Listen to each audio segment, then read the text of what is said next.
긴 영화를 보셔서 이틀에 걸쳐서 어, 힘드실 수도 있는데 돌아오신 걸로 알고 시작하도록 하겠습니다. 근데 지금 영화 끝나고 또 이 자리 남아 계신 분이, 그러니까 노은영 선생님이 상영 시작하기 전에 말씀하셨는데, 뭐 제가 모든 상영에 간 건 당연히 아닌데, 제가 이제 라브 디아즈 영화들을 봤던 거는 대개는 뭐 로테르담이나 토론토나 이런 외국 영화제 가서 본 것들이었는데요. 지금 여기 앉아 계시는 분만 해도 그 영화제들 갔을 때 처음 시작할 때 관객 수의 한 2배는 돼요. 네. 대개는 이제 끝날 때는 불이 켜져서 한번 토론토에서는 출산의 색이라는 작품을 볼 때 끝나고 일어나 보니까 영화에 참여했던 스태프들을 제외하고 관객이 4명 남아 있더라고요. 네, 그 관객 4명 중에 2명은 스태프들과 아는 사람이었고, 저를 포함해서. 그래서 이제 그랬는데 오늘은 굉장히 많은 분들이 보신 것 같습니다. 그 상영 시작하기 전에 들어오셨을 때 입구에서 이렇게 번역된 거 하나 배포하려고 놔두었었는데 아마 가지고 계실 거예요. 혹시 못 받으신 분들은 이따가 가실 때 한번 찾아보셔도 되고요. 이거는 제가 이제 영상자료원에서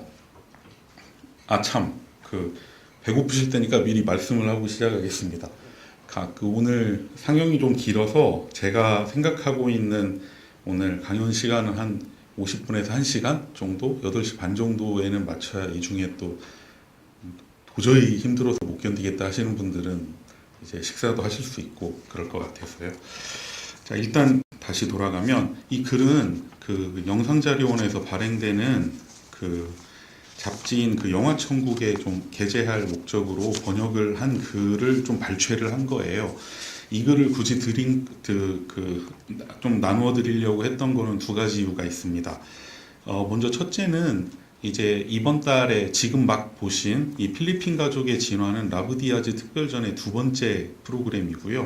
지난달에 시작을 해서 첫 상영이 됐던 건 가장 최근에 만들어진 작년 DMZ 다큐멘터리 영화제의 커미션을 받아 만들어진 140분짜리 다큐멘터리 폭풍의 아이들 제1권이라는 작품이었습니다. 그래서 이제 그 작품이 좀 짧기도 하고 첫 상영이어서 그 작품이 끝난 다음에는 대략 이제 라브 디아즈 감독이 어떤 감독이고, 특히 이제 이번에 상영되는 작품들은 전체가 라브 디아즈 감독이 독립적인 제작자로서 만든 영화들만 상영이 되고요. 이 감독은 사실 이제 리갈 필름스라고 하는 상업 영화사에서도 상업 영화들을 제작도 했었고, 그러는데 이번에 상영되는 작품들을 만들기 직전까지 이제 어떤 경력을 거쳐서 감독이 되었고, 이제 대략 어떤 방식의 영화들을 만들어 오고 있었다라는 이야기를 좀 드렸었습니다. 그런데 이제 지난번에 못 오신 분들도 있을 것 같은데, 그렇다고 해서 오늘 그걸 다 말씀드릴 수는 없고 해서요. 이 글을 읽어보시면 지금 막 보신 필리핀 가족의 진화라고 하는 이 영화가 나오기까지의 라브 디아즈 감독의 저 작품 세계에 대한 서술이 잘 되어 있습니다. 그래서 좀 강연 시간을 조금 절약하고 여러분들이 직접 살펴보실 수 있도록 하기 위해서 나누어 드린 게 하나고, 2번째는 이 글을 쓴 알렉시스 티오세코라고 하는 평론가, 어떻게 보면 지금은 라브 디아즈는 국제적으로 굉장히 잘 알려진 감독이 됐고, 뭐 한국에서도 현재 이렇게 특별전이 진행 중이고 세계 곳곳에서 지금 진행 중입니다. 그리고 뭐 여러 나라에서 이제 뭐 이야기를 듣고 싶어하고 영화를 상영하고 싶어하는데, 뭐 10년 전만 해도 전혀 그렇지 않았죠. 10년 전만 해도 지금 보신 필리핀 가족의 진화가 상영될 때만 해도 이제 뭐 속된 말로 듣보잡, 필리핀 바깥에서는 이제 그런 감독이었을 때, 근데 그보다 훨씬 더 이전에 이번 상영작 중에 가장 초기에 만들어진 게 웨스트 사이드 키드라고 하는 2001년에 만들어진 작품인데, 웨스트 사이드 키드라는 작품이 시네마닐라 영화제에서 상영됐을 때 그거를 보고 그 작품에 대해서 이제 리뷰를 쓰고 라브 디아즈 감독을 만나서 처음으로 긴 인터뷰를 해서 이 라브 디아즈 감독이 굉장히 각별하게 기억하고 있는 젊은이가 하나 있었어요. 그때 당시 나이가 20살이었고 그게 바로 이 알렉시스 티오세코라는 그 평론가거든요. 그리고 그 이후로도 계속해서 이제 라브 디아즈에 대한 뭐 어떤 지지, 글 이런 걸 쓰는 것뿐만 아니라 실제 영화 작업 같은 거 하는데도 굉장히 중요한 조력자로 참여를 했고, 방금 보신 필리핀 가족의 진화 크레딧 보면 또 이제 알렉시스 티오세코라는 이 평론가 이름이 나옵니다. 사실 이 티오세코는 비단 라브 디아즈뿐만 아니라 오늘날 그래도 국제적으로 많이 알려진 필리핀 감독들을 거의 이런 많은 해외 평론가들이나 영화제 같은 데에 소개하는데 굉장히 적극적으로 노력했던 평론가예요. 본인이 이렇게 직접 차다기 아니면서 인터뷰도 하고 글도 쓰고 현장 취재도 가고 그거를 개인이 만든 크리티시네라고 하는 웹진에다가 계속 올려가지고 또 작업을 하고 영문으로 되어 있기 때문에 이제 이런 따갈로그를 모르는 저 같은 사람들도 한 2005년, 6년 이때부터 이 웹진을 통해서 뭐 필리핀 영화는 물론이고 이제 동남아 영화 같은 거에 대한 정보를 굉장히 많이 얻었습니다. 근데 이 친구가 2009년에 이제 그때가 저도 영화제에서 전주영화제에서 프로그래머로 일하고 있었을 때였고, 라브 디아즈 감독이 전주영화제 커미션을 받아서 이제 디지털 3.13색의 한 작품으로 나비들에겐 기억이 없다라는 영화를 만들었을 때인데, 그거 상영 관련해서 이제 연락을 좀 주고받고 있었고, 그때 이제 라브 디아즈의 어떤 전작전 같은 걸 한국에서도 해보기 위해서 연락을 하고 있었어요. 그런데 바로 그해 9월에 자택에서 권총강도한테 총에 맞아서 죽습니다. 그래서 이제 30세도 안 돼서 세상을 떠났는데 굉장히 이제 좀 충격적이었고, 라브 디아즈 본인한테도 굉장히 아픈 상처로 남아 있어요. 그래서 그 이후에 찍혀진 라브 디아즈 영화의 엔드 크레딧을 보면 꼭 티오세코에게 바친다라고 하는 이런 헌사들이 들어가고, 2010년 이후에 국제적으로 보여진 거의 대부분의 필리핀 영화의 크레딧에 보면 알렉시스 티오세코에게 이제 바친다라고 하는 그런 이야기들이 많이 들어 있습니다. 뭐 당시 필리핀 감독들뿐만 아니라 뭐 아피차포 미라세타 군 같은 감독이나 이제 존지안 비고토 같은 뭐 미국 감독들도 다 이런 티오세코에 대한 이제 헌사가 들어간 작품이나 아니면 헌정 작품 같은 것들을 만들기도 했었어요. 단편들로. 그런데 이제 이 알렉시스 티오세코가 쓴 이 글은 어떻게 보면 라브 디아즈의 영화 세계에 대해서 포괄적으로 쓰여진 첫 번째 감독문이에요. 그래서 이제 그거를 한번 살펴보시는 것도 좋겠다는 생각이 들어서 소개도 하고 여러분들 한번 읽어보시면 좋겠다는 생각에 나누어 드리게 되었습니다. 네, 그러면 이제 뭐 내용은 한번 여러분들이 댁에 가셔서 살펴보실 수 있을 것 같고요. 다만 맨 마지막 페이지만 한번 봐주시면 여기에서 이제 약간만 저는 뭐랄까 이제 오히려 티오세코보다 10년이 지나서 그리고 라브 디아즈의 영화들을 좀 더 보고 또 거듭 보고 하면서 이제 좀 더 유리한 시점에서 저는 말을 할 수 있으니까. 그런데 생각해 보면 이제 이 글은 굉장히 흥미로운 글인데, 방금 이제 보신 필리핀 가족의 진화에 대해서 이 티오세코가 쓴 구절 중에 하나는 조금 생각해 볼 여지가 있는 것 같아요. 그래서 맨 마지막 페이지의 네 번째 줄 정도부터 보셨다시피 이 영화는 한 역사적인 과거 시기에 농촌의 삶을 재구성하면서 이걸 이제 영화 중간중간에 삽입되는 실제 어떤 사건들이 벌어졌을 때의 기록 영상들하고 병치를 시키고 있거든요. 가령 오늘 보신 부분의 맨 앞부분에 나오는 거는 한때는 필리핀 대통령 후보로까지 거론되었던 아키노, 베니그노 아키노가 이제 미국의 망명에 있다가 86년에 비행기를 타고 돌아오죠. 공항에서 내리자마자 머리에 총 맞고 죽었거든요. 그래서 이제 그 사건이 실제로 기록된 거예요. 여러분들이 보신 게.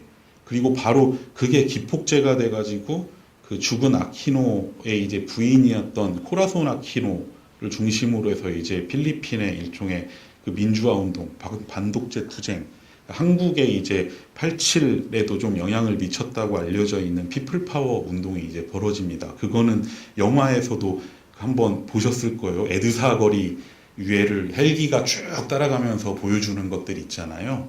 그거 굉장히 상징적인 것이거든요. 피플 파워 운동에. 그리고 이제 거기에 얹혀지는 거는 뭐 이런 시민들을 뭐 정부 마르코스는 폭도라고 부른다. 뭐 그거는 독재자들이나 정부에 좀 부당하다거나 이제 찜찜한 구석이 있는 정치인들이라면 언제나 하는 말이니까 우리도 매일같이 겪고 있습니다. 거리에서 무슨 일 벌어질 때마다. 그러니까 말하자면 뭐 아키노 같은 경우는 뭐 한국으로 치면 이제 죽을 뻔하다가 살긴 했지만 김대중 같은 정치인하고 약간 비교할 볼만하고 마르코스는 박정희하고 누가 더 나쁜가를 다툴 만한 분이에요. 예, 근데 이제 축제의 수준으로 보면 박정희가 도저히 따라갈 수 없을 수준의 그걸 하신 분이죠. 어쨌든 이 영화는 그 마르코스 시기를 주로 그리고 마르코스 시기의 끝 피플 파워 운동의 직전과 직후까지를 배경으로 해서 약 16년 정도의 시기를 다루고 있는데 그 역사적 기록 영상들과 이제 재구성한 어떤 픽션들을 병치하고 있습니다. 근데 티오세코가 얘기하는 건 이런 제시된 역사적 기록 영상들과 영화에서 묘사된 허구적인 내용 사이에 직접적인 상관관계가 존재하는가. 그런데 이제 뭐 심리적인 함의, 연상적인 건 좀 있는 것처럼 보이지만 아주 구체적으로 관련이 있다라고 말하기는 좀 힘들다라고 이제 이야기를 하고 있는데 사실은 이 영화를 보다 보면은 오히려 라브디아즈 같은 경우는 느슨하게 보일지는 몰라도 그 삽입된 기록 영상하고 영화 속에 벌어지는 사건하고 어느 정도는 상당히 유사한 것들이 있게 엮어놓고 있기는 해요. 모두는 아니어도. 이제 오늘 보신 부분이 더 기억이 잘 나실 것 같으니까 예를 들면 그런 거죠. 그 바로 말씀드린 그 아키노의 공항에서의 총격 사건이 있었던 다음에 이제 그 바로 그 푸티지들이 보여지고 영화 속에서 벌어지는 일이 어떤 것이었나요? 네, 영화가 길어서 기억하기가 조금 애매하긴 합니다. 그 총격 사건이 벌어지고 나서 바로 그 있었던 일이 그 이제 금을 그 가지기 뭡니까? 좀 채취하러 갔던 그 가족의 둘째가 이제 그 한밤중에 누군가에게 잡혀서 이제 죽게 되는 그런 에피소드 같은 것들이거든요. 그리고 또 보면 피플 파워 운동과 그 직후의 이야기들이 좀 이어진 다음에는 첫째 아들이 가서 또 이렇게 그 뭡니까? 아마도 그 둘째를 죽였을 수도 있는 그 금광에 있는 약간 그 조직들을 전체 다 몰살하는 게 또 보여지고 해서 아주 무관하다고 보기는 좀 힘든 부분이 있어요. 분명히 어느 정도는 염두에 두고 병치를 시킨 게 좀 있거든요. 그래서 그런 점은 조금 한번 생각해 볼 만하지 않을까 싶습니다. 한 가지만 말씀드렸고요. 오늘 말씀드릴 거는 전체적으로는 이 작품이 워낙 우여곡절이 많게 만들어진 영화여서 이 작품이 만들어지게 된 과정들을 좀 전체적으로 소개를 드리고 소개드리는 중간중간에 이제 라브디아즈 감독의 어떤 영화 그리고 이제 이 사람 영화를 만드는 방식 그리고 필리핀 가족의 진화에 대한 몇 가지 이제 제 의견들을 중간에 조금씩 섞어서 하는 방식으로 하겠습니다. 일단 뭐 영화 끝까지 남아서 보신 거 대단히 축하드리고요. 뭐 이 영화는 이제 2000년 이후, 그러니까 대략 디지털 영화 제작이 이제 조금씩 도입되던 시기에 이제 디지털 영화 제작, 디지털이라는 매체를 통해서 어떻게 영화가 역사적인 것 혹은 역사적인 감각에 다다를 수 있는가라고 하는 문제에 국한시켜 보면 21세기 첫 10년 혹은 뭐 올해까지 포함해도 첫 15년, 그러니까 그런 디지털이라는 매체를 통해서 영화가 어떻게 역사에 다가가는가, 그것도 극영화, 조금 더 허구적인 어떤 삶을 다루는 영화에서 어떻게 할 수 있는가라는 물음에 가장 이제 뭐랄까 탁월한 어떤 영화적인 답변이라고 할 만한 걸 보여준 두 편의 영화 중에 한 편일 겁니다. 지금 보신 이 영화하고 다른 하나는 이제 포르투갈의 페드로 코스타가 만든 행진하는 청춘 같은 그 딱 두 편을 저는 디지털 영화 제작이 허구적인 방식을 통해서 역사에 다가가는 방법을 가장 잘 보여준 두 편의 영화로 꼽는데요. 일단 이 영화에 대해서 오늘은 말씀드리려고 하니까 이 영화에 묘사된 시대를 간략히 말씀드린 다음에 그 다음에 이제 필리핀 가족의 진화가 실제로 완성되기까지 과정을 좀 말씀드릴게요. 이 영화의 배경이 되는 시기는 필리핀의 계엄령이 시행되기 1년 전인 1971년부터 독재자 마르코스가 물러난 이듬해인 1987년까지 총 16년에 걸친 시기입니다. 이거를 짐작할 수 있는 거는 영화에 이제 몇 개 단서들을 찾아보면 되기 때문이에요. 영화에 삽입된 푸티지 중에 그 코라손 아키노가 대통령이 되고 나서 이제 그러니까 마르코스는 물러나고 코라손이 대통령이 되고 나서 대통령궁을 이제 습격하는 사건이 일어나는 게 1987년에 있었던 일이거든요. 그래서 미국에 이제 그 지원을 요청한다거나 그리고 그 영화의 주인공들 중에 한 명인 그 레이라고 하는 주인공 있잖아요. 그 버려졌다가 집에서 길러졌다가 그 집을 떠났다가 뭐 금광 이런 데서 일하다가 다시 또 그 집을 떠나서 원래의 또 가족으로 돌아오고 하는 그 레이라는 아이가 이제 맨 마지막에 두 어머니 이야기라는 에피소드를 보면 그러니까 그 16년 동안 매일 이 자리를 찾았다라고 그 버린 어머니가 이야기를 하잖아요. 그러면 1987년부터 역산을 해보면 1971년에 버렸다는 이야기가 되거든요. 그리고 영화 앞에 시작할 때 보면 레이가 버려지는 그거하고 바로 병치되는 푸티지가 뭐냐면 마르코스가 계엄령 선포하는 푸티지가 이제 병치되고 있어요. 그러니까 이건 어제 보신 부분에 해당될 텐데 그래서 사실 이 영화에서 이 특정한 시기 1971년부터 1987년까지 요 시기를 어떻게 보면 약간 상징적으로 보여준다라고 하는 약간 은유적인 인물이 이제 이 레이라는 인물이 되고 있는데 이제 레이가 태어나고 버려진 시기가 이제 어쨌든 계엄령이 시행된 1972년 즈음 혹은 정확히는 그 1년 전이 되는 거예요. 이 마르코스 같은 경우는 1965년부터 86년까지 21년간 집권했던 독재자이죠. 이거 집권 시기 기간도 박정희와 되게 비슷합니다. 네. 그러니까 시기는 한 5년 정도 늦은데 집권했던 연수로 보면은 되게 비슷해요. 근데 라브 디아즈 감독은 1958년생이에요. 그러니까 마르코스가 집권하던 해에 7살이었고 28살이 되던 해까지 마르코스 체제 하에서 성장을 합니다.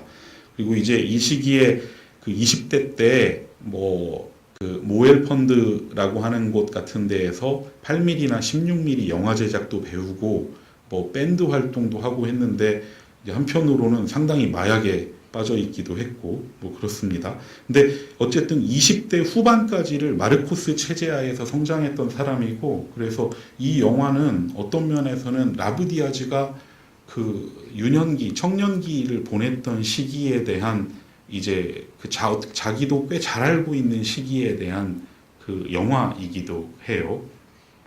그래서 이 영화의 전체적인 시기는 그렇다는 것이고요.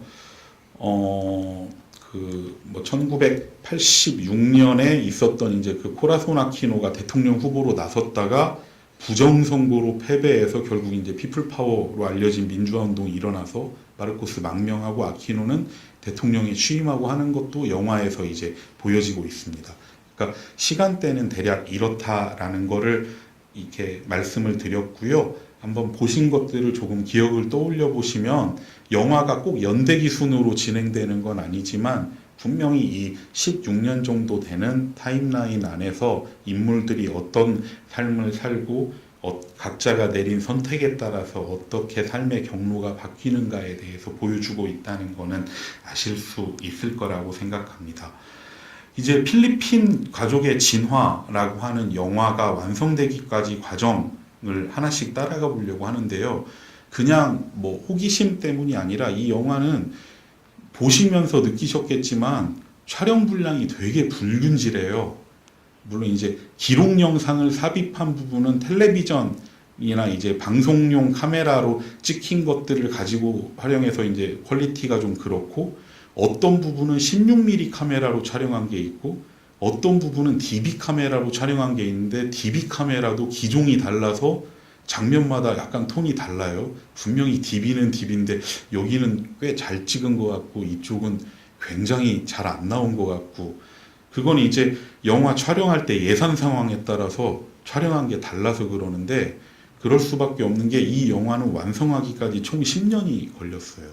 그래서 이제 10년 동안 제작된 거고, 그 과정을 좀 생각해 봐야 이 영화의 구조가 왜 이렇게 됐는지도 좀 파악할 수 있는 게 있어서, 물론 그걸 모른다고 해서 이 영화를 접하는데 어려움이 있는 건 아니지만, 어느 정도는 이 영화가 만들어진 과정이 이 영화에 형식적으로 혹은 이렇게 시각적으로 반영되어 있기 때문에 그거를 말씀드리는 게 좋겠다는 생각이 들었습니다. 그러니까 뭐 이 필리핀 가족의 진화라고 하는 거의 첫 시작은 라브 디아즈의 나이가 35살이었던 1993년으로 거슬러 올라가요. 이 영화가 완성돼서 공개된 거는 2005년이었는데 이제 1993년이면 라브 디아즈가 92년에 필리핀을 떠나서 미국에 와서 살기 시작했을 때입니다. 그래서 그곳에서 뉴욕에서 불법 체류 중인 한 필리핀 청년의 방에 나타난 옛날에 필리핀 병사의 유령에 대한 아이디어를 그 친구가 떠올렸고, 그 친구의 아이디어를 바탕으로 각본을 쓴 다음에 그걸 가지고 1994년 3월부터 미국의 뉴저지에서 촬영을 시작합니다. 당연히 배경은 미국이었죠. 그리고 이때 촬영은 16mm 아톰 카메라를 가지고 이루어졌어요. 그리고 당시에 이제 라브 디아즈가 어디 영화사에 소속되어 있거나 한 건 아니었고, 이 작품은 철저하게 독립 제작 방식으로 만들어졌는데, 라브 디아즈는 뭐 뉴욕에서 발행되는 필리핀 신문에 가끔 글을 쓰기도 했고, 이 작품의 제작비를 벌기 위해서 이제 웨이터 그리고 주유소 점원으로 일하고 있던 중입니다. 근데 촬영을 했는데 촬영 감독하고 의견이 안 맞아서 결별해요. 한 달도 안 돼서. 그리고 새 촬영 감독을 영입을 했는데 이번에는 프로듀서가 제작을 안 하겠다고 해서 손을 떼요. 그래서 자금이 떨어져 가지고 제작이 중단이 됩니다. 1994년에 딱 한 달 촬영하고. 이게 오늘 보신 필리핀 가족의 진화의 첫 시작이에요. 실제로는 94년에 뉴욕에서 첫 촬영이 이루어졌던 이 부분이, 물론 영화에 이 부분은 아예 들어가 있지 않아요. 그러다가 95년에 이제 촬영했던 거를 가지고 영화를 어떻게 만들어 보기 위해서 약간 이제 뭐랄까요, 제작자들이나 투자자들을 만나서 보여줄 수 있는 그러니까 프리젠테이션 릴을 하나 만들어요. 이렇게 이런 영화입니다. 좀 돈을 대주시면 완성할 수 있을 것 같습니다. 그래서 그거를 이제 보여주는데, 폴 타네도라고 하는 사람이 그 프리젠테이션 릴을 보고 자기가 프로듀서를 맡기로 결정을 합니다. 그리고 폴 타네도는 최종 프로듀서까지 맡아서 오늘 보시면 마지막 올라갈 때 라브 디아즈와 함께 공동 프로듀서로 올라 있는 사람이 바로 이 폴 타네도예요. 그러니까 10년 동안 우여곡절을 겪은 프로젝트 자체를 끝까지 프로듀서를 맡아줬다고 한 것만으로도 존경하고 싶은 분이에요, 굉장히. 근데 그렇게 해서 결국 이 폴 타네도가 개입하면서 맨해튼, 뉴저지, 버지니아, 메릴랜드 등지에서 촬영이 재개가 돼요. 그러다가 이제 1996년에 이제 하나의 아이디어를 떠올리는데, 미국이 현재고 현재가 배경이고 필리핀을 무대로 한 플래시백, 과거 장면을 삽입하면 좋겠다라는 생각을 하게 되는데 실제로는 이 과거 장면이 오늘 보신 필리핀 가족의 진화라고 하는 영화의 모태 혹은 토대가 됩니다. 정작 미국 장면은 버려지죠. 그리고 1996년 11월에 필리핀에서의 촬영을 준비하기 위해서 4년 만에 필리핀으로 돌아갑니다. 그리고 라브디아즈는 자기 가족의 이제 뉴욕으로의 영구 이주를 준비하는 한편, 그리고 필리핀 촬영을 위한 캐스팅 및 스태프를 꾸리죠. 그리고 1997년 2월에 비로소 필리핀에서 첫 촬영이 시작이 됩니다. 첫 촬영이 이루어진 데는 역시 크레딧에 나와 있는데 사방이라고 하는 바닷가 마을에서 이루어졌고요. 이 영화에서 실제로 활용된 것 중에 가장 먼저 찍힌 게 어제 상영된 부분에 들어있는데 카디오하고 레이가 그 바닷가 주정뱅이들한테 납치된 힐다를 찾아서 이렇게 돌아다니는 장면. 그게 실제 완성된 영화에서 가장 먼저 촬영된 부분이에요. 그래서 1997년 2월에 촬영이 됐는데 밤 장면 같은 걸 촬영할 때는 별도의 영화 조명을 쓰지 않고 16mm로 촬영하면서 조명 없이 가스등하고 모닥불 불빛만으로 이제 촬영을 했습니다. 그리고 97년 겨울에 다시 뉴욕으로 돌아가서 뉴저지하고 맨해튼에서 또 미국 장면들을 찍습니다. 그리고 그 사이에 라브디아즈는 40세가 됩니다. 35살에 시작을 했는데, 그래서 1998년에 이제 40세가 되어서 다시 마닐라로 돌아와요. 돌아온 이유는 이 영화 후반 작업을 하기 위해서, 끝내기 위해서. 그때까지 촬영본을 바탕으로. 근데 그때까지 촬영한 분량은 상당히 되었다고 하는데 그 16mm 촬영분을 바탕으로 첫 편집본을 만드는데 실패해요. 라브디아즈 자기의 말로는 서로 상이한 이야기들 간을 연결할 고리를 전혀 찾지 못했다고 합니다.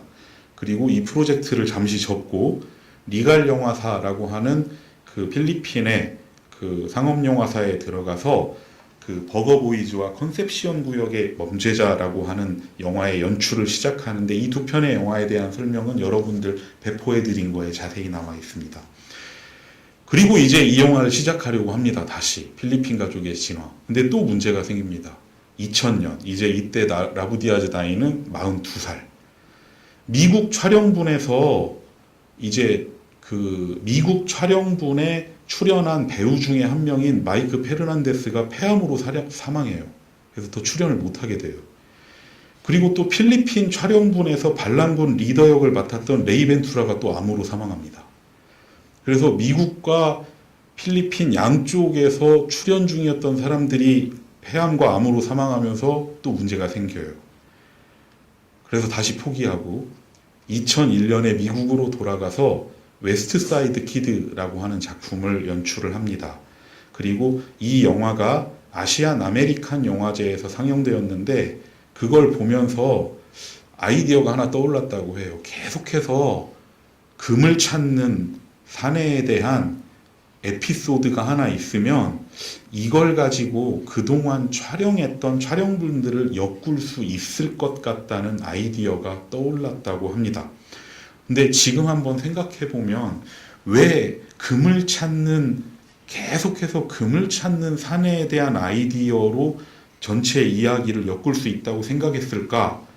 한번 상상을 해볼 수 있는데 본인이 밝힌 건 아닌데 가만히 보면 필리핀 가족의 진화의 몇몇 주요 인물들, 그러니까 그 가족의 가장 역할을 하는 그 할머니 있죠, 푸린 할머니, 예, 할머니하고 그리고 이제 감옥에 나왔다가 집으로 또 돌아와서 뭡니까 자기 조카 또 찾으러 다니고 마지막엔 결국 리노 브로카라고 하는 필리핀 감독 암살 사건에 개입할 뻔하다가 도망쳤다가 또 칼 맞는 그 카디오라는 인물, 이런 인물들을 보면 공통점이 있어요.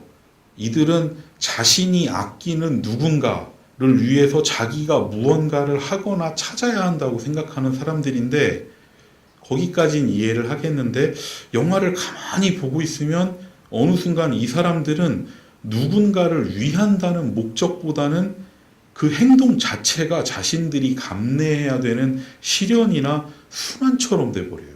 그걸 이제 그래서 그러니까 꼭 이것까지 해야 되나 하는 생각이 드는데 그냥 합니다. 그러니까 정말 누군가를 위한다고 하는 게 목적인지 아니면 이 행동을 하고 있다라고 하는 걸 통해서 약간은 순환, 어떤 실현의 과정을 통해서 자신을 좀 종교적인 그 순환, 뭐 숭고의 상태에 몰아넣는 게 목적인지 이제 이게 약간 헷갈리는 인물들인데 이거를 잘 보여주는 사람이 바로 그 금캐러 가자고 해서 애들 셋을 데리고 가는 이 인물이 되죠. 그러니까 어느 순간에는 이분에게 이 금을 캔다는 행위는 대체 무엇인가라는 생각이 들 정도로 이 동굴 안에 들어가서 뭔가 하고 있다는 것 자체가 목적이 된 것처럼 보이거든요. 그래서 오히려 누군가를 위한다라고 하는 거에 항상 구실로 내세워지지만 굉장히 어렵고 힘들고 육체적으로 피곤한 상태에 자기를 몰아넣어서 그 시련이나 순환을 통해 모종의 개인적 구원을 찾는 것처럼 보인다는 거죠. 근데 그걸 잘 보여줄 수 있는 게 요 금 찾아 나서는 요 집안의 가장이 아니었나 싶어요. 그래서 그 금을 찾는 페르난도라고 하는 사람의 모습이 그런 걸 되게 극단적으로 보여주는 형상이니까.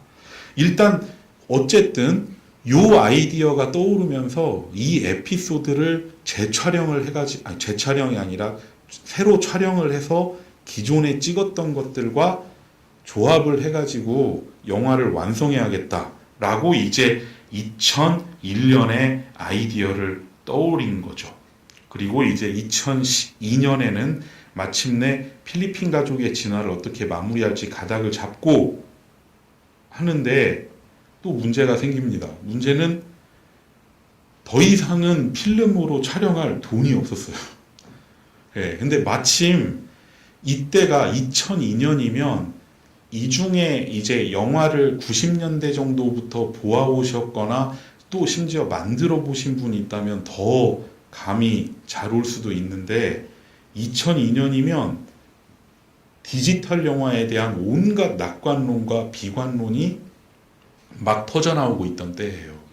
그리고 라브디아즈도 분명히 이 시기에 그런 거를 접하면서 디지털을 내가 해야 되나 말아야 되나 망설이고 있던 때입니다. 왜냐하면 방금 보신 필리핀 가족의 진화 이전까지 라브디아즈는 디지털로 작업을 해본 적이 없어요. 리갈 필름스에서 만든 건 다 35mm로 만들어진 장편이었고 미국에 가서 만들었던 웨스트사이드 키드도 35mm예요. 그리고 이 필리핀 가족의 진화는 저예산으로 만든 이제 독립영화였지만 16mm로 촬영되었고, 그러니까 라브디아즈는 이 작품 이전까지 디지털 매체를 가지고 자기 영화를 찍어본 적도 없고 그런 생각을 해본 적도 없어요. 이때 이제 고민을 하고 있을 때 이게 여기가 좀 흥미로웠던 것 같은데 그 라브디아즈한테 영감을 제공했던 게 있다고 합니다. 일단 라브디아즈한테 고민이 됐던 건 그거였을 거예요. 당시 디지털이라고 하는 게 아주 HD급도 아니고 이제 DB 수준인데 이 디지털 비디오로 촬영한 푸티지들을 보고 있으면 이걸 가지고 과연 영화관에서 상영할 수 있는 장편의 어떤 장편을 위한 시각적인 퀄리티를 얻을 수 있는가라고 하는 게 고민스러웠다는 거죠. 그게 과연 특히나 러닝타임도 길어질 것 같은데 이 정도를 버티게 할 수 있냐, 이게 과연 영화를 위한 카메라가 맞냐. 2002년에는 적어도 이런 고민할 법했어요. 지금이라면 그런 게 전혀 없을 수도 있지만. 근데 영감을 제공한 게 조금 특이한데 이분의 생각이. 근데 어쨌든 이걸로 찍기는 해야 될 것 같고 디지털 카메라로 선택의 여지는 없어 보이고 16mm로 하자니 돈은 없고 이제 자기가 뉴욕에 살면서 알게 된 예술가 친구들이 꽤 있었는데 화가나 아니면 뭐 조각가나 설치하는 주로 미술 쪽 분들이었다고 그래요. 근데 이 사람들이 주로 하던 작업이 뭐 90년대 이때 만난 친구들이니까 이해됩니다. 레디메이드 혹은 주변에서 찾은 발견된 오브제를 통해서 작품을 만들어내는 작업이었다는 데서 착안을 했다고 그래요.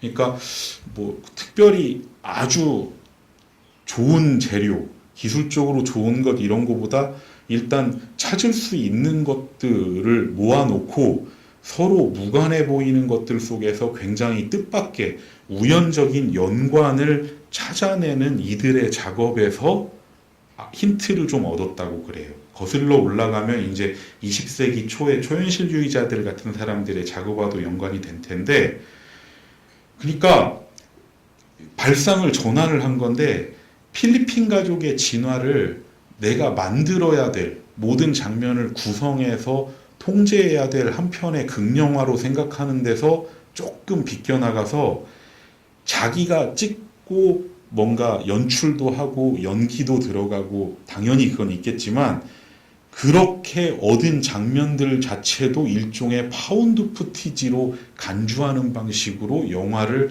해볼 수도 있겠다라는 생각을 했다는 거예요. 자기가 찍긴 했는데 자기가 찍은 것조차도 뭔가 발견한 영상처럼. 예.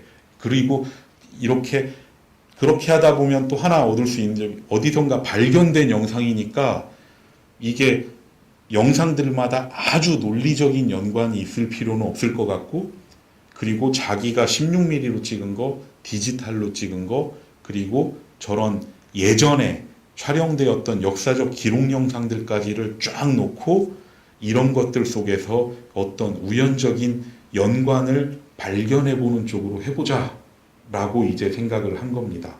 그래서 어쩌면 필리핀 가족의 진화 전체를 디지털 카메라를 통한 촬영이라는 걸 어떤 장면을 구성해내는 게 아니라, 컴포지션하는 게 아니라 순간을 발견하고 포착하는 시간의 아카이빙 작업으로 고려해 볼 수도 있지 않겠는가 하는 생각이 듭니다. 그러니까 하나 생각을 해보면 여기서 라브디아즈는 이제 굳이 좀 나눠서 한번 생각을 해본다면 촬영이라고 하는 행위를, 촬영이라고 하면 영화에서 촬영을 슈팅이라고 그러잖아요. 근데 슈팅이라고 하면 촬영도 되지만 당연히 뭔가를 쏘는 거예요. 총으로 쏘듯이. 근데 슈팅은 쏘게 되는 거니까 죽여서 잡는 거예요, 사실. 근데 이런 슈팅이 아니라 일종의 디지털 카메라가 할 수 있는 게 캡처링이라고 생각을 해보면, 그럼 슈팅과는 달리 뭔가를 산채로 담는다. 그래서 디지털 카메라를 통해서 할 수 있는 촬영의 행위를 슈팅에서 캡처링이라고 하는 걸로 재정의하거나 전환시키면서 이 가능성을 가장 최대한으로 밀어붙인 21세기 첫 영화 감독, 시네아스트 중에 한 명이 아마 라브디아즈일 겁니다. 뭐 유일하다는 건 아니고 이제 다큐멘터리스트 가운데 뭐 중국의 왕빙 같은 사람들도 떠올려 볼 수는 있어요.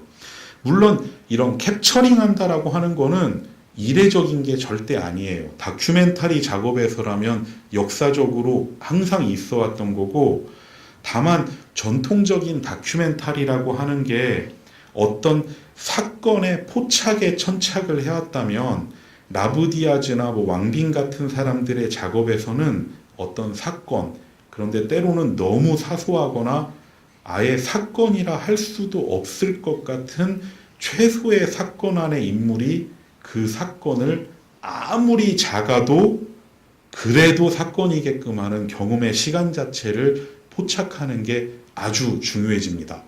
그래서 이제 이런 거를 잘 보여주는다고 생각되는 건 또 특히 이 영화 후반부에 꽤 많아서 오늘 보신 것들에 보면 제법 많이 들어가 있어요.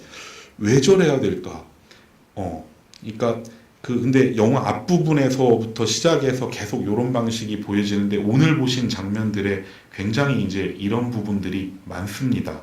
그런데 뭐 아까 말씀드린 왕빙 같은 경우는 다큐멘터리를 주로 작업해왔고, 디아즈는 뭐 예외적으로 다큐멘터리가 있지만 주로 극영화를 만들어 온 사람이에요. 근데 이렇게 보면 라브디아즈 작업이 왕빙보다 훨씬 무모해 보이긴 합니다. 그러니까 왜냐하면 다큐멘터리적 사건하고는 달리 다큐멘터리에선 캡처링 한다는 말이 즉각적으로 성립은 되거든요. 카메라를 들고 가서 내가 뭔가를 포착한다. 근데 극영화적인 사건이라고 하는 건 어떻게든 구성되는 거기 때문에 구성된 걸 아무리 카메라로 담아내봐야 그게 전적으로 캡처링이냐? 결국 그 구성 자체가 네가 고안한 거고 만들어낸 거고 결국 죽은 걸 사로잡는 슈팅으로 향하게 되지 않겠느냐라는 거예요. 그러니까 제가 캡처링이라고 할 때는 캡처한다고 할 때는 이거는 우연적인 것, 뭔가 뜻밖의 격과 결부될 수밖에 없기 때문에 극영화에서라면 아주 불가능한 건 아닌데 언제나 하나의 예외로 간주가 될 겁니다. 근데 이 필리핀 가족의 진화를 보면 라브 디아즈가 좀 무모한 게 극영화에서라면 예외적이라고 할 수 있는 이런 거를 영화 전반에 걸쳐서 특히 디지털로 촬영된 부분에서는 아예 전면화하려고 하고 있는 거예요. 그러면 어떻게 구성된 것, 허구적인 게 뜻밖의 것, 캡처링의 대상이 될 수 있느냐? 생각을 해보면 방법이 하나밖에 없어요, 사실은. 인물을 연기하는 배우들은 연기를 중단하고, 연출하는 감독은 연출을 중단하고, 연기하고 연출이 펼쳐지는 상황 속에서 사는 것밖에 없습니다. 그래서 다시 촬영 재개를 결심한 뒤부터 라브 디아즈 촬영이 그 전에 필름으로 찍을 때하고 상당히 달라진 부분이 뭐냐면 이제 약간 배우와 스텝과 자기 자신을 좀 육체적으로 극한 상황에 밀어넣는 게 확실히 많아져요. 이 영화에서도 드러나는데. 그래서 정말로 배우하고 스텝을 이끌고 정말 산골짜기로 들어가서 실제의 광산 터널에서 채금을 위한 모든 과정을 실제로 해냅니다. 배우들하고. 그 터널은 정말 또 위험한 곳이었다고 그래요. 죽을 수도 있었어요. 그리고 자기도 터널 안에 들어가서 배우들이 이거 얼마 동안이나 여기 내가 이거 두들기면서 캐고 있어야 됩니까? 일단 캐낸다고 생각하고 계속 캐봐라. 그러니까 이게 연기가 아니라 분명히 배우도 연기로 시작하지만 어느 순간 이쯤 되면 이건 더 이상 이건 아닌 것 같은데 라고 하는 지경까지 가는 거예요. 근데 이제 이건 극단적인 사례고 사실은 이런 극단적인 사례보다 이 영화에서 이런 사례보다 덜 눈에 띄긴 하지만 저한테는 굉장히 기이하고 그래서 또 인상적이었던 장면들도 있어요. 그런 게 이제 더 와닿기도 합니다. 약간 그 터널에서 금 캐는 장면을 보고 있으면 이쯤 되면 이건 너무 심했는데 하는 생각이 솔직히 저는 좀 들거든요. 그리고 거기가 산악이 되게 험준한 곳이어서 사고도 가끔 일어나는 곳이었고 실제로 거기 촬영을 마치고 배우, 스텝, 감독이 그 협곡을 가로지르는 열차를 타고 오는데 이 사람들 마닐라로 돌아온 다음에 3일쯤 지나서 그 협교열차 그 산 밑으로 추락해가지고 굉장히 많은 사람들이 죽었거든요. 그러니까 되게 장소 자체도 만만치 않은 곳이라고 그래요. 근데 제가 떠올리는 거는 이겁니다. 영화 아주 앞부분이에요. 어제 보셨을 부분. 그 농촌에 살고 있는 그 가문의 둘째 딸, 있죠. 아나라고 하는 둘째 딸이 어느 집 도와주러 갔다가 이렇게 논두렁 같은데 가만히 다른 그 동네 사람들하고 앉아 있는데 초반부에 나와요. 이 아나라는 아이는 가장 그 카메라에 가까운 쪽에 앉아 있고 그 옆에 이제 다른 사람들이 앉아 있습니다. 그래서 아나한테 안부를 물어요. 근데 그 안부를 묻는 방식이 너무 기이해서 가령 얘는 할머니하고 살고 있고 아버지는 현재 감옥에 가 있고 그리고 그 2명의 자매가 있고 그리고 그 2명의 자매가 있고 그리고 이제 그 레이날도는 이제 어디론가 떠났다. 이거는 동네 사람들도 다 알아요. 그럼 얘를 오랜만에 만났으면 보통 안부를 묻는다면 이런 방식이 되지 않을까 합니다. 할머님은 잘 계시냐? 네, 잘 있어요. 그러면 이 질문은 실제로 나옵니다. 그럼 그 다음은 어떻게 그 누나랑 아니, 언니랑 동생은 잘 있고 뭐 아버지랑 뭐 식구들은 괜찮지 할 것 같은데 하나씩 물어봐요. 할머니는 잘 계시냐? 네. 그리고 아무 말 없습니다. 지금 제가 말을 중단하고 있는 것보다 조금 더 오래 중단한 다음에 아버지는 그럼 또 중단. 훌리는 한참 중단합니다 또. 그리고 그 다음 그 막내가 있죠. 마르티나는 이렇게 해서 다 물어보는 데만 2분이 넘게 지나가요. 그래서 이건 그러니까 비정상적인 방식이거든요. 아니면 이거를 정말 저 동네 사람들은 저렇다고 하면 필리핀 남부 지역의 문화가 저런 건지, 근데 저는 성질이 급해서 도저히 저렇게 못 물어볼 것 같고, 근데 저런 게 이 영화를 보면 오히려 인상적으로 다가옵니다. 배우들이 주어진 대사를 하지만 오히려 대사를 이렇게 쪼개놓은 거 그걸 하면서 이 말을 하고 다음 말을 하는 것 사이에 이 사람들이 그럼에도 할 말이 없거나 다음 대사를 하기 전까지 지켜내야 되는 시간을 만들어 놓는 거예요. 근데 이거는 연기로 버티는 것도 있겠지만 한편으로는 정말 대사와 대사 사이를 사는 거기도 하거든요. 그런데 이 영화에서 보면서 저한테는 오히려 눈에 띄었던 거나 참 와닿는 부분들이 이런 부분들이었어요. 그래서 이 감독이 지금 여기서 건져내려고 하는 게 분명히 허구적이고 구성된 상황을 찍고 있지만 여기에 무언가 뜻밖의 것, 조절되지 않은 것, 이런 것들이 스며나올 수 있는 시간들을 만들어내고 있는 거예요. 근데 이제 아까 최근 그 터널은 정말 이제 극단적인 방식이 되는 거고, 꼭 근데 그런 것만 있는 건 아니다라는 거죠. 그런데 오늘 보신 부분에는 지금 말씀드린 걸 보여주는 장면들로 꽉 차 있어요. 가령 그 배에 칼을 맞은 카디오가 칼을 맞고 나서 버려진 건물을 헤매다가 쓰러지기까지가 30분이거든요. 네. 네, 그게 그 러닝타임이 30분이에요. 그리고 이제 불안한 나머지 다시 또 금을 채취하러 나간 남편과 애들을 기다리기 위해서 그 동네 아주머니 한 명과 함께 질척질척한 길을 걸어서 그 언제 돌아오나 하고 그 오솔길 있는 데로 나가는 어머니의 모습 있잖아요. 그거를 여기 남편과 아이들을 기다리고 있다라는 걸 보여주기 위해서 찍었다면 절대 그렇게 찍을 수가 없어요. 정말 그 배우를 아침부터 걸어오는 거 찍고 카메라 세워놓고 걸어오는 것도 처음엔 사람도 안 보여요.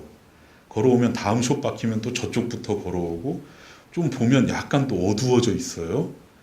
마지막엔 거의 깜깜해져 있죠. 그럼 그 배우는, 그리고 이 감독은 정말로 실제로는 누굴 기다릴 사람이 있는 건 아니지만 기다릴 사람이 있다면 여기까지 나와야 되는 어머니처럼 일시적으로 그걸 산 거예요. 그러니까 픽션의 상황을 구성하는데 구성된 픽션의 상황을 어떻게 하면 살 수 있는가, 이게 답변이 되어야 구성된 픽션의 상황 속에서 단지 슈팅하는 게 아니라 무언가를 우연적이고 뜻밖의 것을 캡처링할 수 있는 것을 만들어낼 수 있다는 거죠. 그런가 하면 또 집으로 돌아오고 있는 레이날도의 모습을 보여주는 데를 생각을 해보시고요.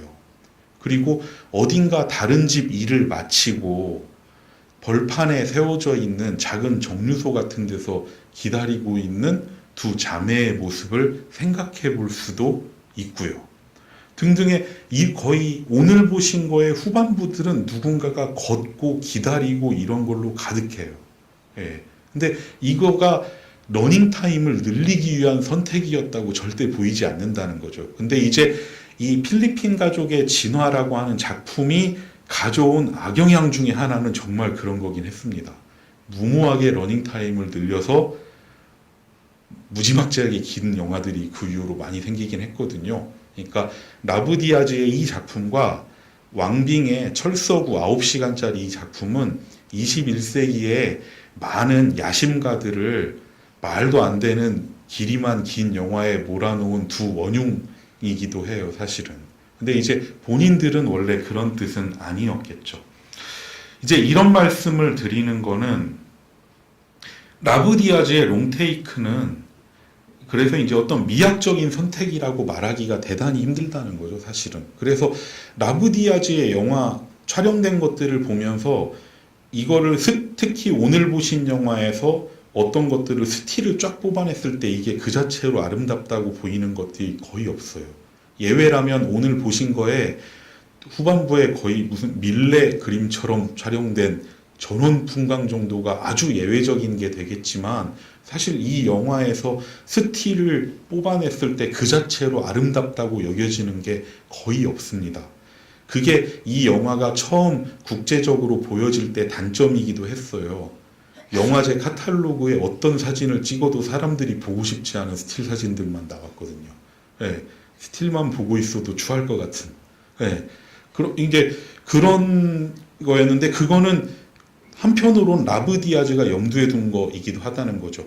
디지털 카메라를 통해서 어떤 35mm 필름 메이킹을 통해서 해냈던 영화적인 미장센이나 컴포지션이나 편집을 해내려고 전혀 생각하지 않고 오히려 그보다는 조금 열등하고 떨어진다면 이 카메라를 가지고는 할 수 있는 게 다른 게 있을 거다. 그럼 어떤 가능성이 있느냐를 고민한 데서 나온 거라는 거죠. 그래서 미학적인 선택이라기보다는 구성된 것에 생애 시간이 스며들도록 하기 위해 기다려야 하는 길이만큼 존재하는 거예요.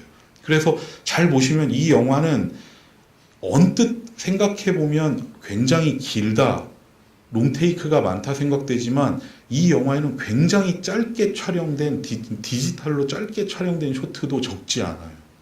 그러니까 어떤 쇼트들은 정말 딱 여길 보여주는 것만 하고 사라지기도 해요. 그러니까 이게 이쯤 됐다라고 하는 걸 이상으로 넘어가진 않아요. 그러니까 롱테이크 자체를 원칙으로 세워놓고 나는 이 작품을 전체적으로 롱테이크 미학을 완성하기 위해서 찍겠어 라는 식으로 구성된 게 전혀 아니라는 거죠. 오히려 이 영화를 이제 하나의 디지털로 찍을 수 있는 어떤 자기가 만들었지만 발견된 오브제와 같은 영상을 얻기 위해서, 그러기 위해서 그 영상의 어떤 생애 시간이 스며들도록 하려고 할 때 필요한 연출 방법은 뭔지, 그러면 이 카메라는 어느 정도 기다려야 되는지.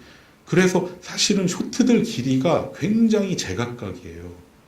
그래서 이 영화가 언뜻 롱테이크의 영화다라고 생각하는 건 굉장히 착시라는 거죠. 실제로 살펴보고 있으면. 그래서 이거는 이 영화에서는 롱테이크는 하나의 원칙이라고 볼 수는 없다. 그래서 이 쇼트는 때로 매우 짧은데 오히려 라브디아즈는 구성되지 않은 실제의 삶에서, 그러니까 이런 극영화가 아니라 정말 실제의 삶에 카메라를 대고 다큐멘터리를 찍어낼 때 그런 다큐멘터리적인 사건에서 현상학적인 경험의 시간을 포착하는 데는 왕빅만큼 강렬하진 않아요. 그거는 지난달에 상영한 그 폭풍의 아이들 1권을 보면 알 수 있습니다. 분명히 라브디아즈는 이런 시간성을 극영화에서 가장 잘 뽑아내는 사람이에요. 근데 반면 왕빙 같은 사람은 자기가 왕빙이 만든 첫 극영화인 바람과 모래 같은 걸 보면 또 구성된 삶에서 경험의 시간을 포착하는 데는 전혀 능하지 않아요. 그래서 왕빙의 다큐를 보다가 바람과 모래 같은 극영화를 보면 대단히 조작적으로 보입니다. 그래서 어떻게 보면 21세기의 디지털 카메라가 포착하는 생애 시간이라고 하는 것을 가장 극단적으로 밀고 나간 두 감독이 한쪽은 분명히 좀 픽션 쪽에서 훨씬 능하고 한쪽은 다큐멘터리 쪽에서 능하고 서로가 이제 주력해오던 작업에서 약간 다른 걸 할 땐 좀 그렇지 못하다는 건 좀 흥미로운데 어쨌든 이렇게 약간은 차이가 있는 두 명의 감독이 우리하고 동시대 그리고 이 둘이 같은 시기에 활동하고 있다는 게 하나의 신비스러운 우연이라고도 생각이 됩니다. 다시 이제 필리핀 가족의 진화의 제작 과정으로 돌아옵니다. 2002년에 이제 다시 찍겠다고 결심을 했다고 말씀드렸어요. 이때 라브디아즈의 나이는 몇 세입니까? 2002년이면 44세가 되었을 때입니다. 35세 시작했던 작업이 44. 예.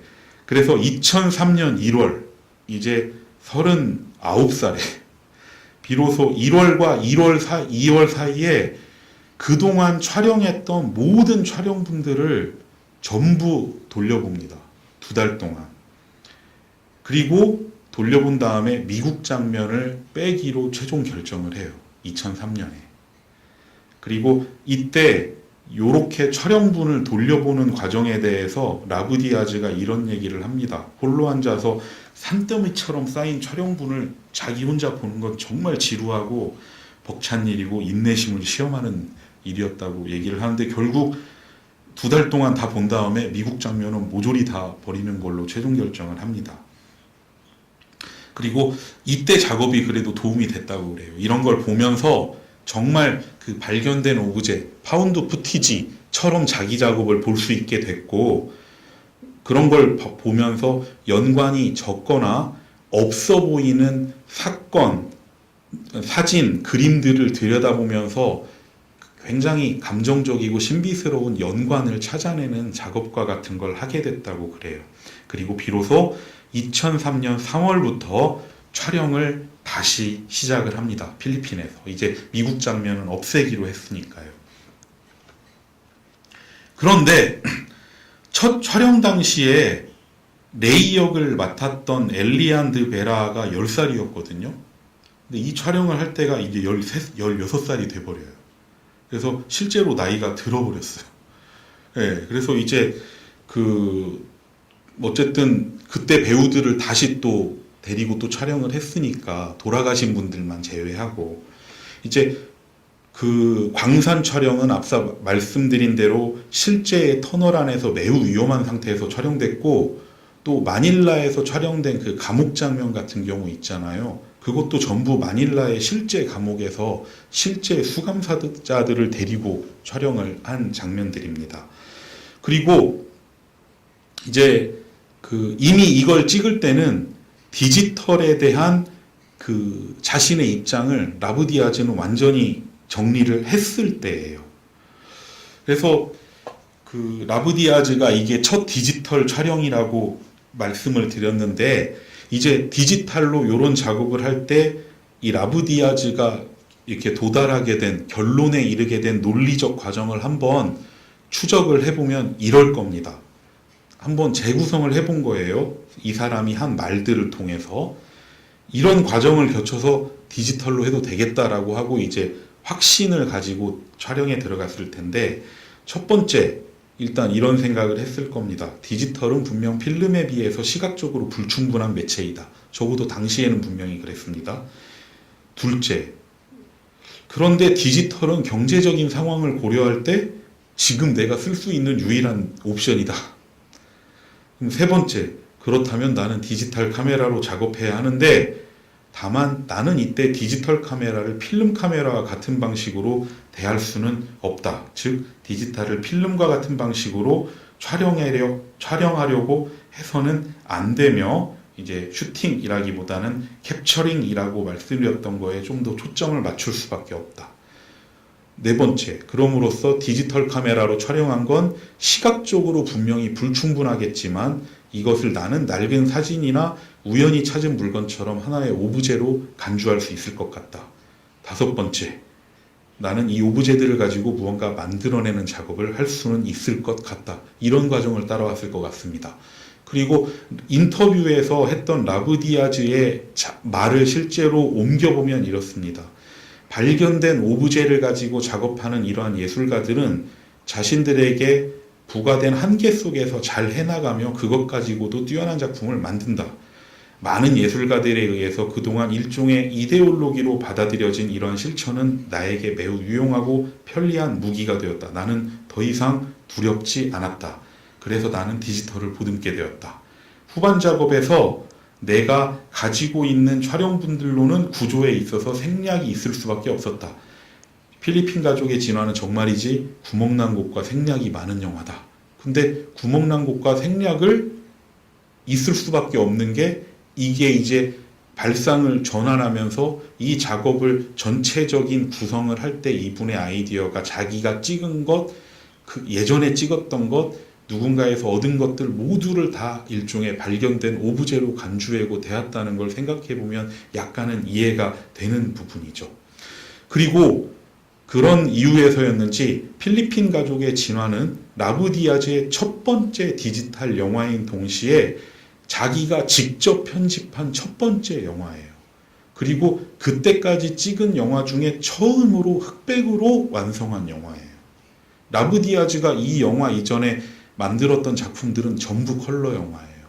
그러니까 디지털이라고 하는 것들 혹은 16mm라고 하는 것들을 대할 때 라브디아즈가 특히 디지털에서 요게 어떤 색채라고 하는 거를 자기가 통제할 수 없다라는 걸 생각하고 그건 포기했던 것 같아요.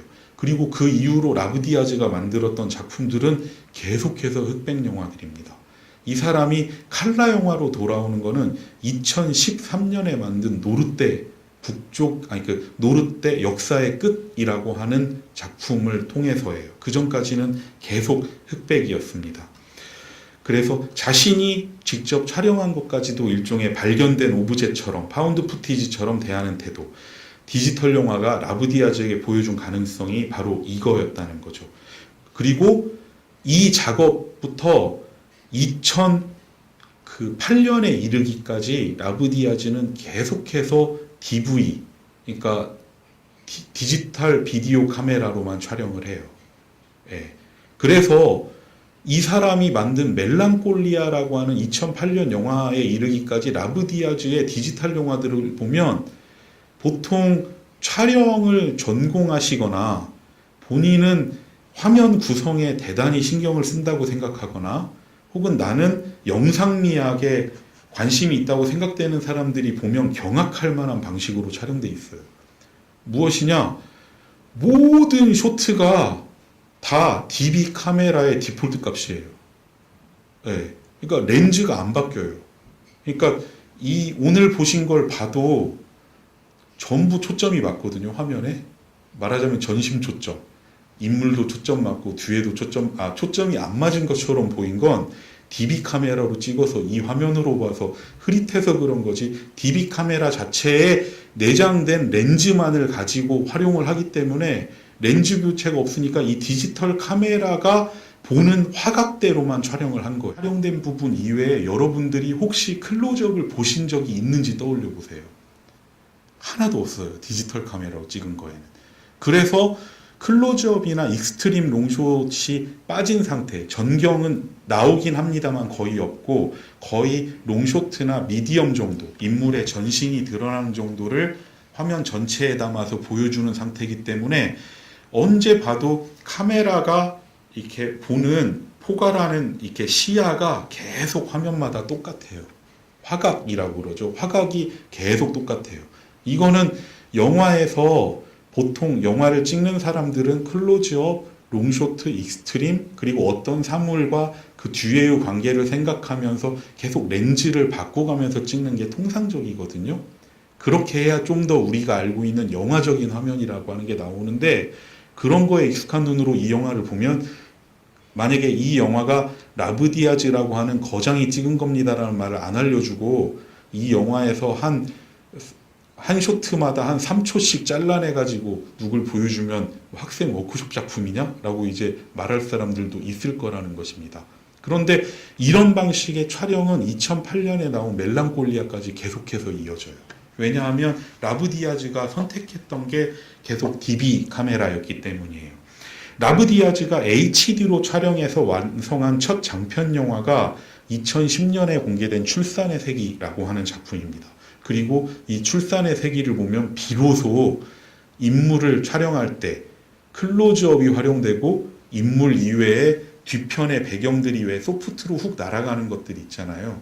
얼굴은 굉장히 뚜렷한데 이 사람 뒤에 배경은 흐릿하게 안 보이는 요런 방식의 촬영이 비로소 다시 보여요. 그러니까 그 출산의 세기 이전에 라브디아즈는 디지털 카메라로 촬영 시에는 렌즈 선택의 여지가 없이 카메라에 장착된 그대로 촬영을 했기 때문에 항상 전심 초점이 나옵니다.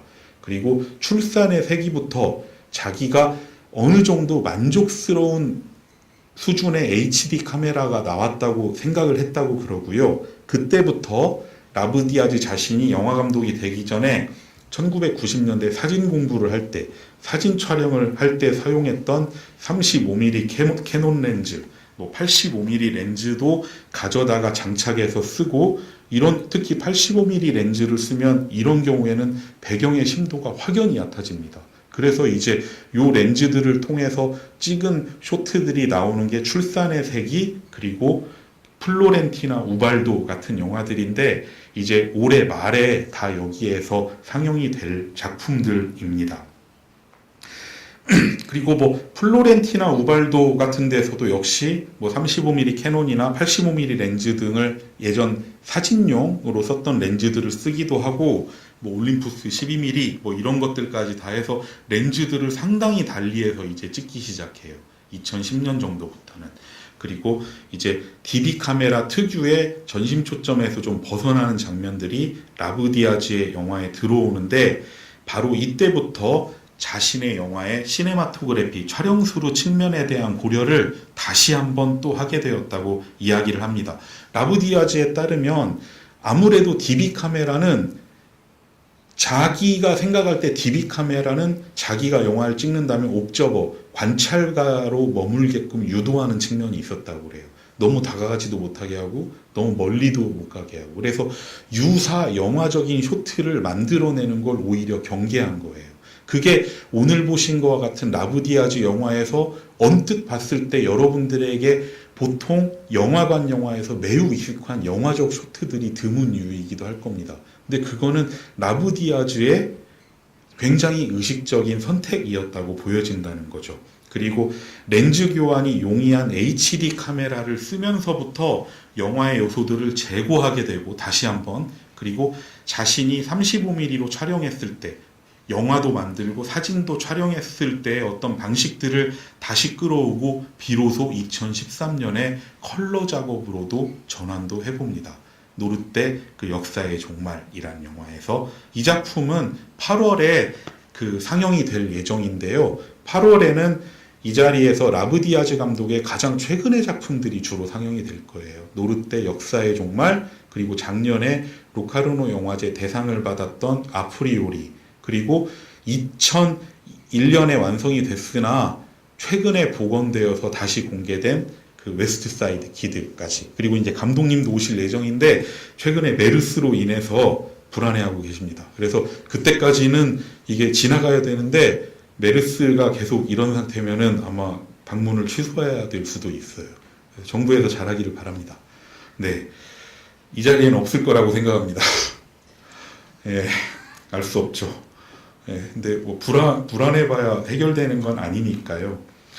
그리고 이제 이럴 때부터 클로즈업도 활용하게 되고 조명 등에 대해서도 제고하게 됐다고 해요. 생각보다 지금 길어져서 조금 빨리 말씀드리고 끝날게요. 원래 30분에 끝내려고 했는데, 이제 영화 전체적으로는 생략이 많고 의도된 구멍들이 있다고 말씀드렸는데, 그걸 엮는 방식으로 끌어온 게 여러분들이 잘 알고 계시다시피 라디오 방송이죠.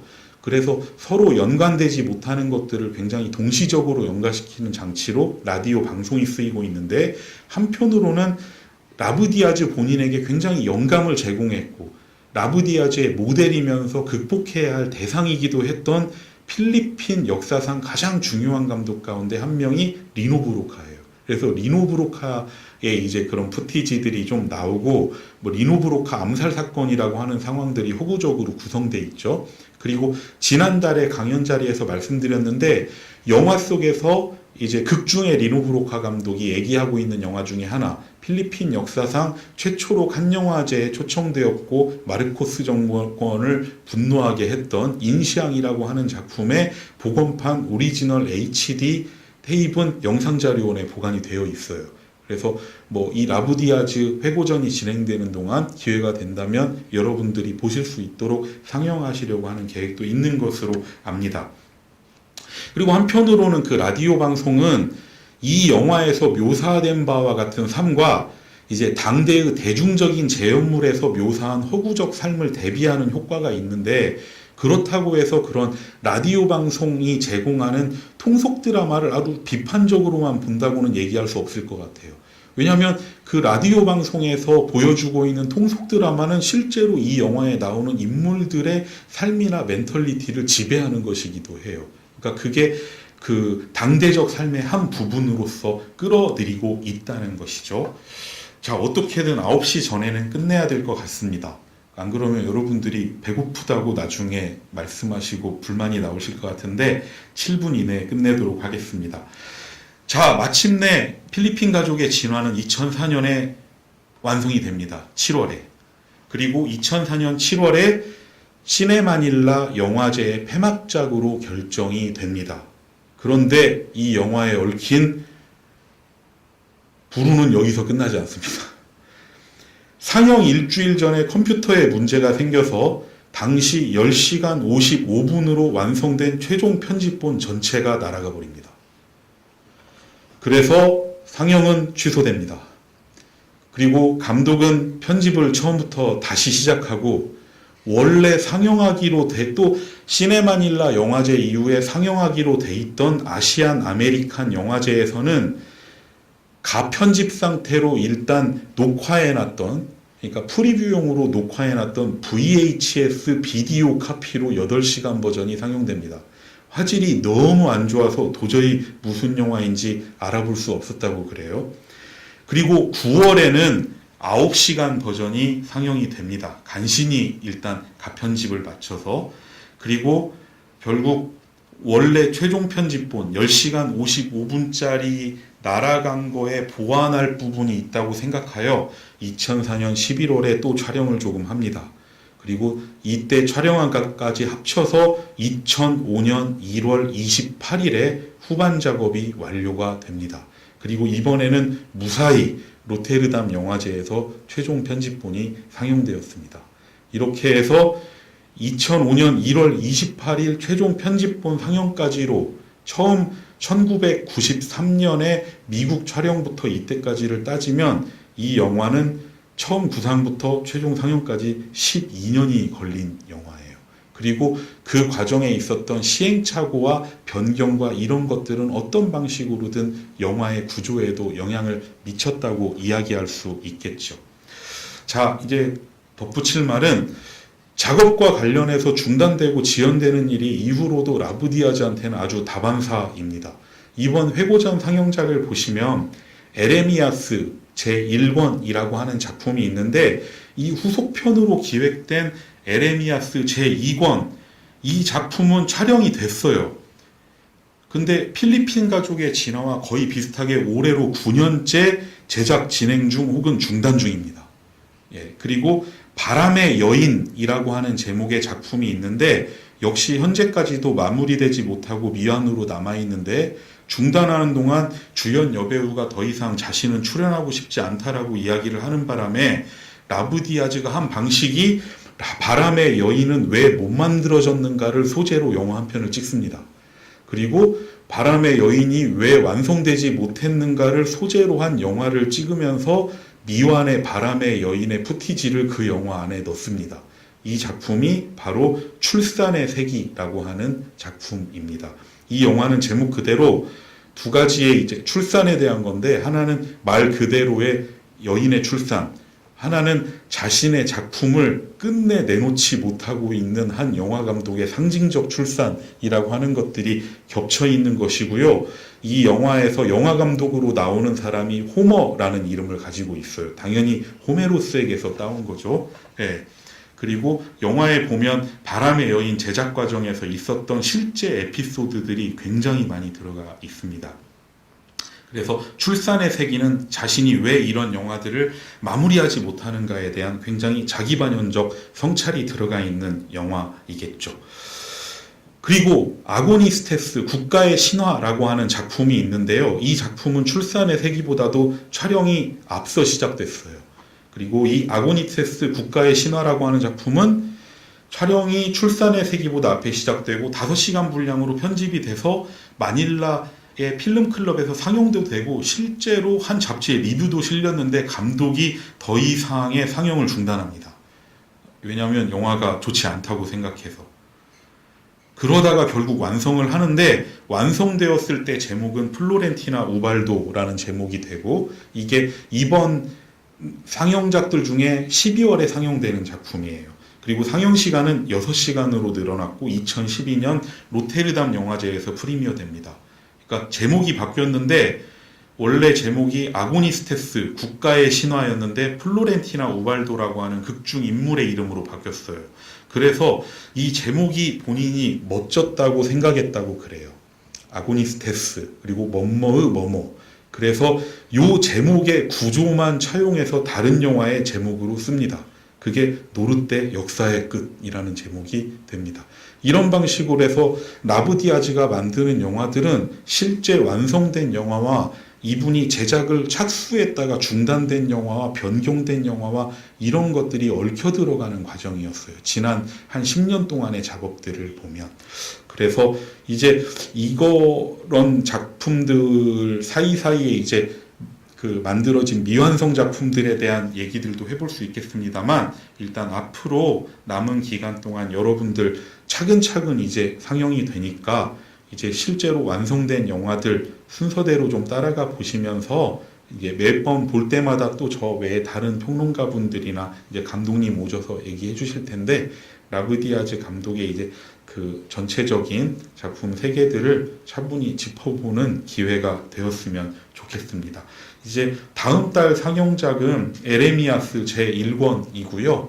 예, 그것도 또 많이 와주셔서 그 감상해 주셨으면 좋겠습니다. 계획보다 조금 길어졌는데 죄송하고요. 네, 잘 끝까지 남아서 영화 봐주시고 이렇게 자리 함께 해주셔서 감사합니다.